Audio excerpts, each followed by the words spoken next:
ये आकाशवाणी रायपुर है। छत्तीसगढ़ी समाचार बुलेटिन के संग किरण वर्मा के जय जोहार। अब सुनाओ आज के प्रमुख समाचार। द्रौपदी मुर्मू के राष्ट्रपति चुने जाए में छत्तीसगढ़ में जश्न के माहौल है। रायपुर, जशपुर, नारायणपुर, बस्तर और बिलासपुर समेत प्रदेश के कई जगह मन में लोगन मन ढोल नगारा के संग रैली निकालिन। मुख्यमंत्री ह किसान संगठन के मांगला देखत गंगरेल बांध ले सिंचाई बर पानी छोड़े के निर्देश दिन है। ए बांध ले रायपुर समेत आने क्षेत्र के किसान मन ला खरीफ फसल के सिंचाई बर पानी मिलही और सीबीएसई ह आज 10वीं और 12वीं कक्षा के परिणाम घोषित कर दिस। अब समाचार विस्तार ले। द्रौपदी मुर्मू देश के 15वां राष्ट्रपति होंगी। राष्ट्रपति चुनाव के निर्वाचन अधिकारी और राज्यसभा महासचिव पीसी मोदी ह काली संझा मतगणना पूरा होए के बाद श्रीमती मुर्मू के नाव के घोषणा करीन। राष्ट्रपति चुनाव में द्रौपदी मुर्मू ला 64% और विपक्ष के उम्मीदवार यशवंत सिन्हा ला 36% वोट मिलिस। प्रधान न्यायाधीश न्यायमूर्ति एनवी रमना 25 जुलाई के संसद के केंद्रीय कक्ष में ओमन ला राष्ट्रपति पद के शपथ दिलाही। द्रौपदी मुर्मू राष्ट्रपति पद में आसीन होवैया पहली जनजातीय महिला हरें। उन्हें छत्तीसगढ़ के मुख्यमंत्री भूपेश बघेल ह द्रौपदी मुर्मू ला राष्ट्रपति निर्वाचित होए में छत्तीसगढ़ के जनता डहाले बधाई और शुभकामना दिन है। मुख्यमंत्री ह ट्वीट के माध्यम ले श्रीमती मुर्मू ला बधाई देवत कहिन कि भारतीय गणराज्य के संवैधानिक संरक्षक के रूप में देश के नागरिक मन के लोकतांत्रिक मूल्य के रक्षा के गौरवशाली इतिहास आप मन के हाथ में सुरक्षित रही। द्रौपदी मुर्मू के राष्ट्रपति चुने जाए में छत्तीसगढ़ में जश्न के माहौल है। रायपुर, जशपुर, नारायणपुर, बस्तर और बिलासपुर समेत प्रदेश के कई जगह मन में लोगन मन ढोल नगारा के संग रैली निकालिन। ओती भाजपा के प्रदेश अध्यक्ष विष्णुदेव साय घलो श्रीमती मुर्मू ला राष्ट्रपति चुने जाए में बधाई और शुभकामना दिन है। संगरा ओमन राष्ट्रपति चुनाव के जम्मो मतदाता मन के प्रति आभार जताइन है। ओमन कहिन कि देश में पहली घाव आदिवासी समाज के महिला ला संवैधानिक प्रमुख चुने गए है। उन्हें भाजपा के राष्ट्रीय उपाध्यक्ष और पूर्व मुख्यमंत्री डॉक्टर रमन सिंह कहिन कि भारत हा विश्व के पूरा आदिवासी बिरादरी ला संदेश दे है कि भारत के राजनीतिक नेतृत्व सबके साथ, सबके विकास और सबके विश्वास के उद्देश्य में चलते। प्रधानमंत्री नरेंद्र मोदी हर घर तिरंगा अभियान सशक्त करे के आह्वान करीन है। इस साल देश के आजादी के अमृत महोत्सव मनावत है। ट्वीट में श्री मोदी लोगन मन ले 13 ले 15 अगस्त तक अपन घर में राष्ट्रीय तिरंगा फहराए के अपील करीन है। प्रधानमंत्री कहिन कि आजे के दिन यानी 22 जुलाई के हमार इतिहास में विशेष स्थान है। बछर 1947 के आजे के दिन राष्ट्रीय ध्वज तिरंगा अपनाए गे रहीस। उन्हें सूचना और प्रसारण मंत्री अनुराग ठाकुर घल्लो जम्मू देशवासी मन ले हर घर तिरंगा अभियान में शामिल होए के आग्रह करीन है। एक ट्वीट में श्री ठाकुर कहिन कि साहस, शांति और सच्चाई के प्रतीक तिरंगा हर भारतीय के गौरव है। छत्तीसगढ़ विधानसभा के मानसून सत्र के तीसरा दिन आज सदन में भिलाई इस्पात संयंत्र में लगातार हुआ दुर्घटना के मुद्दा गुंजिस। प्रश्नकाल में कांग्रेस विधायक देवेंद्र यादव बीएसपी संयंत्र में हुए घटना के मामला उठाइन। एक जवाब में मंत्री डहरिया कहिन कि इस संयंत्र में दुर्घटना के सेती पाछू 3 साल में 15 मन के मौत हुए है जबकि 9 झीन घायल हुईन है। मंत्री मानिन कि बीएसपी डहाले दुर्घटना वाला क्षेत्र में सुरक्षा जांच के बिना काम करवाए गिस जबकि सुरक्षा के दायित्व संयंत्र के हरे।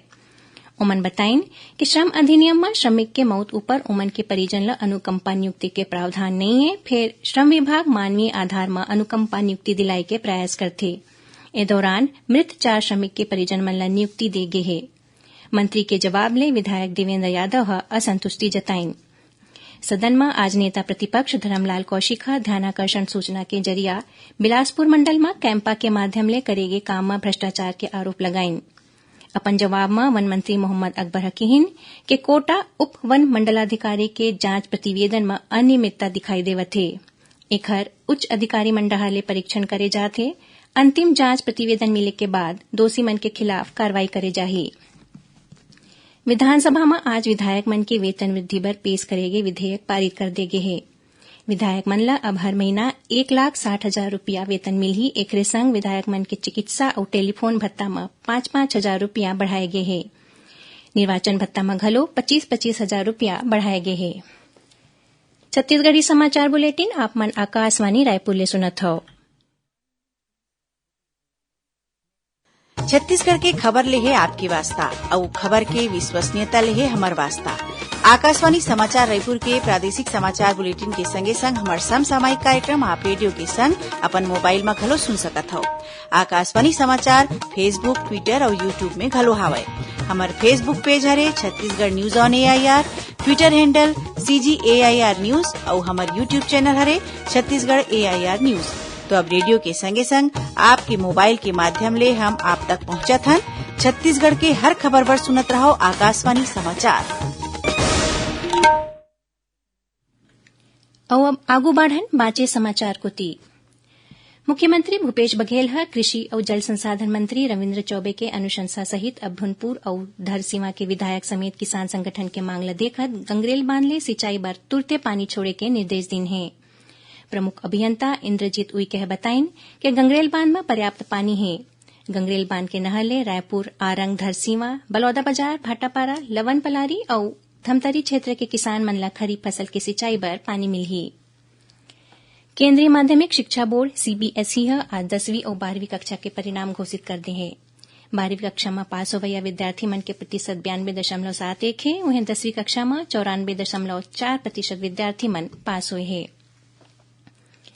केंद्र सरकार डहाले प्रधानमंत्री फसल बीमा योजना और मौसम आधारित फसल बीमा के संबंध में किसान मन के शिकायत के ऑनलाइन सुनवाई और निदान बर किसान शिकायत निवारण पोर्टल FGR तैयार करेगे है। ये पोर्टल पायलट प्रोजेक्ट के रूप में काली छत्तीसगढ़ में लॉन्च करेगी। शिकायत मन के निदान में ये पोर्टल के उपयोगिता और मूल्यांकन के बाद देश के जम्मो राज्य मन में एला लागू करे जाही। ए पोर्टल के शुरू होएले किसान मन ला अब फसल बीमा संबंधी शिकायत के निराकरण बर कोनो कार्यालय के चक्कर लगाए के जरूरत नहीं होही, न ही लिखित में आवेदन देना होही। किसान टोल फ्री नंबर 14447 में कॉल करके अपन शिकायत दर्ज करा सकत हैं। जांजगीर चांपा जिला में पांचों दिन एक महिला के संग हुए दुष्कर्म और ओकर हत्या के मामला के तुरते और निष्पक्ष जांच कराए के पीड़िता ला न्याय दिलाए बर राज्यपाल अनुसुईया उइके मुख्यमंत्री भूपेश बघेल ला पत्र लिखिन है। राज्यपाल घटना के संवेदनशीलता ला देखत मामला के तुरते सुनवाई बर फास्ट ट्रैक कोर्ट के व्यवस्था करे बर कीन है। राज्यपाल एक घटना में चिंता जतावत राज्य में कानून व्यवस्था ला मजबूत करे बर कीन है, जेखर ले हर क्षेत्र में महिला सुरक्षित हो और ऐसन घटना दोबारा न हो सके। राज्य में 1000 क्षेत्रीय परिवहन सुविधा केंद्र खोले जाही। एकर तहत रायपुर में 40 केंद्र खोले जाए की योजना हरे, जेमा ले 10 ले ज्यादा जगह मन में एकर शुरुआत हो चुके है। परिवहन विभाग के अंतर्गत शुरू होवत क्षेत्रीय परिवहन सुविधा केंद्र ले प्रदेश के लोगन मन ला ड्राइविंग लाइसेंस बनवाए या दूसर परिवहन संबंधी काम करे बर अब RTO कार्यालय के चक्कर लगाए के जरूरत नहीं होही।